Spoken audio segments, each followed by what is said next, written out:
चंद्रकाकर की हत्या 100 मिला सेफ्टी टैंक में। साथियों, घर चलाने के लिए गैरेज में करते थे काम, चुनौतियों का सामना कर बनाया था मुकाम। कहानी है धुरंधर पत्रकार मुकेश चंद्रकाकर हत्याकांड की। छत्तीसगढ़ के युवा पत्रकार मुकेश चंद्रकाकर की हत्या कर दी गई है। साथियों, पुलिस ने 3 आरोपियों की गिरफ्तार तो कर लिया है। क्या है मुकेश की कहानी, कितने संघर्षों के बाद उसने एक मुकाम हासिल किया था, उसके दोस्त थमीर कश्यप ने बताया है। वह युवा पत्रकार बचपन में गैरेज में काम करता था। जी हाँ साथियों, नमस्कार, फिर से स्वागत है हमारे चैनल सोनू पंडित ऑफिशियल में।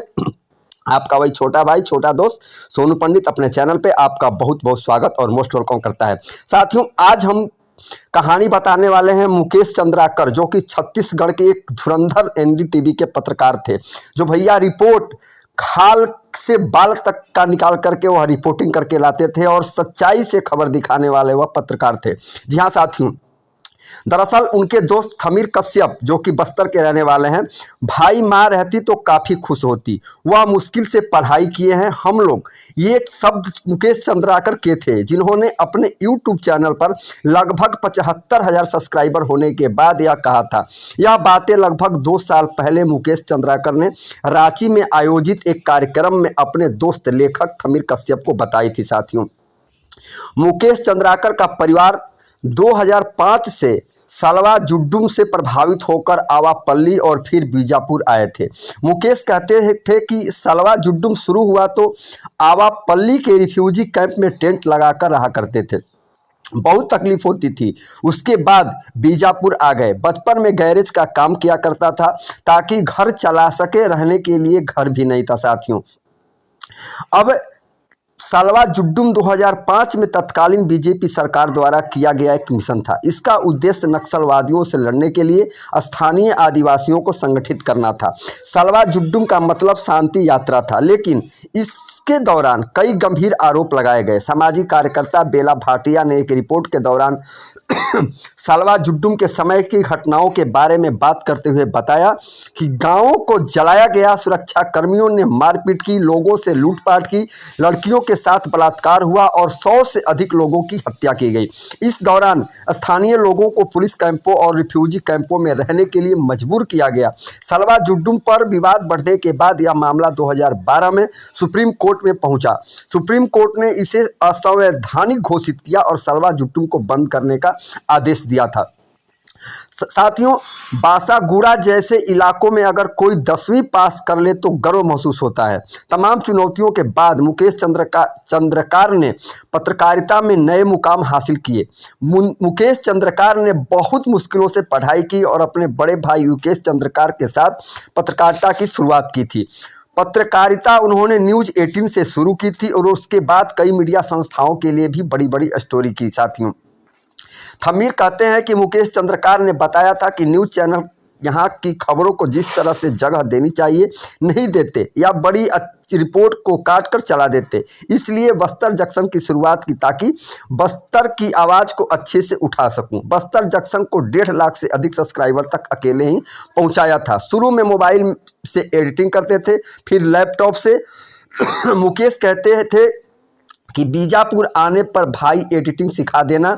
हमेशा कोई नई स्टोरी करने की बात लोगों से यह पूछते थे कि क्या बेहतर हो सकता है और फिर बेहतर करने की कोशिश करते थे।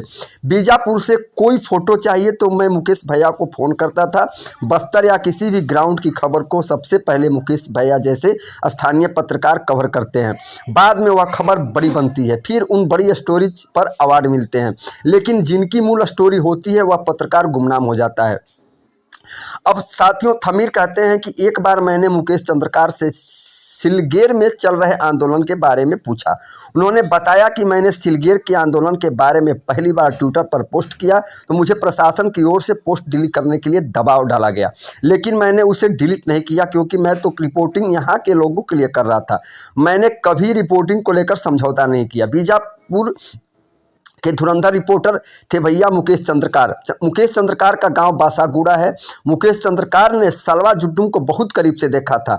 बासागुड़ा वही इलाका है जहां के पास सार के गुड़ा गांव में 2012 में सुरक्षा कर्मियों ने 17 आदिवासियों को मार डाला था। मुकेश चंद्रकाकर बीजापुर के धुरंधर रिपोर्टर थे। बस्तर से आदिवासियों की खबरों को प्रमुखता से कवर करते थे। बीते 2-3 साल पहले राव घाट परियोजना पर रिपोर्टिंग करते समय गुंडों ने हमला किया था, उनकी कार पर भी हमला किया था। इसके बाद मुकेश चंद्रकार एसपी ऑफिस शिकायत करने गए थे, लेकिन पुलिस ने इस पर मामले पर कोई कार्रवाई नहीं की। मुकेश चंद्रकार अपनी जांबाज रिपोर्टिंग के लिए जाने जाते थे, हमेशा अपने यूट्यूब चैनलों से लोगों के हितों की बात करते थे, जिससे सरकार को उनकी बात अच्छी नहीं लगती थी। मुकेश चंद्रकार ने सड़क निर्माण में हुए भ्रष्टाचार का भी खुलासा किया था। वही 2021 में नक्सलियों द्वारा किए गए सीआरपीएफ के जवान को छुड़ाने में मुकेश चंद्रकार का बहुत बड़ा योगदान था। मुकेश चंद्रकार कुछ साल पहले सुर्खियों में आए थे जब उन्होंने अपनी शादी में 10 करोड़ खर्च किए थे। वही लगभग 40 से 50 नाचने वाली लड़कियों को विदेश से मंगवाया था। बीते 2 साल पहले कई स्थानीय न्यूज़पेपरों ने सुरेश चंद्रकार के भ्रष्टाचार की खबरें उजागर की थी, लेकिन सुरेश चंद्रकार पर कोई कार्रवाई नहीं हुई। लेकिन अब इसमें भैया नया मोड़ अब आता है एक ठेकेदार को लेकर, जहां पे मुकेश चंद्रकार की हत्या करवा दी जाती है। रायपुर या बस्तर जिला मुख्यालय से कोई भी पत्रकार बीजापुर जाता था तो सबके रुकने का ठिकाना मुकेश भैया का घर होता था। कहीं अगर बाहर रुकते तो मुकेश भैया गरियाने लगते थे, भाई मेरा रूम है, इधर उधर क्यों रुकते हो। अब भैया मामला क्या है, छत्तीसगढ़ के बीजापुर के स्वतंत्र पत्रकार और बस्तर जंक्शन के संपादक 28 साल के युवा मुकेश चंद्रकार की बीते 1 तारीख को हत्या कर दी गई। हत्या के बाद उनके शव को सेफ्टी टैंक में डालकर ऊपर से प्लास्ट कर दिया गया। ठेकेदार सुरेंद्र चंद्रकार ने मीरतुर से गंगालूर के बीच सड़क बनवाने का ठेका लिया था, लेकिन सड़क अधूरी बनने के बाद भी प्रशासन ने 90% से अधिक भुगतान कर दिया गया। इसी मामले को मुकेश चंद्रकार ने उजागर किया था। इससे पहले मुकेश चंद्रकार के भाई युकेश चंद्रकार ने अपने भाई की गुमशुदगी की रिपोर्ट दर्ज कराई थी। पुलिस ने ईमेल आईडी के आधार पर लोकेशन ट्रेस किया। यह लोकेशन ठेकेदार सुरेश चंद्रकार के बैडमिंटन कोर्ट परिसर का दिखाया गया। पुलिस को ढलाई किए हुए सेफ्टी टैंक पर शक हुआ और वहां मुकेश चंद्रकार की लाश मिली। अब तक मुकेश चंद्रकार की हत्या के मुख्य आरोपी रितेश चंद्रकार और उसके 2 साथियों को पुलिस ने गिरफ्तार कर लिया है। ठेकेदार सुरेंद्र चंद्रकार को भी जल्द गिरफ्तार करने का पुलिस दावा कर रही है। साथियों, तो यह तो रही आज की जो घटना मुकेश चंद्रकार की, जो मैंने भैया आपको बताया और आपको सुनाया। अब इस घटना को सुन करके आप अपना राय कमेंट बॉक्स में ज़रूर देना, और यह आप अपना कमेंट करके अपना राय दे करके हमें यह बताना कि क्या पत्रकारों पे हमला कितना जायज़ है और कितना नाजायज़ है। एक पत्रकार अगर सच्चाई से कोई खबर बताता है, कोई खबर सुनाता है, तो क्या उसकी इस तरह से निर्मम हत्या कर दी जाएगी, इस तरह से निर्मम उसके साथ व्यवहार किया जाएगा? अपना राय आप कमेंट बॉक्स में ज़रूर देना। फिर मिलेंगे किसी अगले सच्ची घटना के साथ, अगले जानकारी के साथ। तब तक के लिए आप मुझे इजाज़त दें। जय हिंद, जय भारत।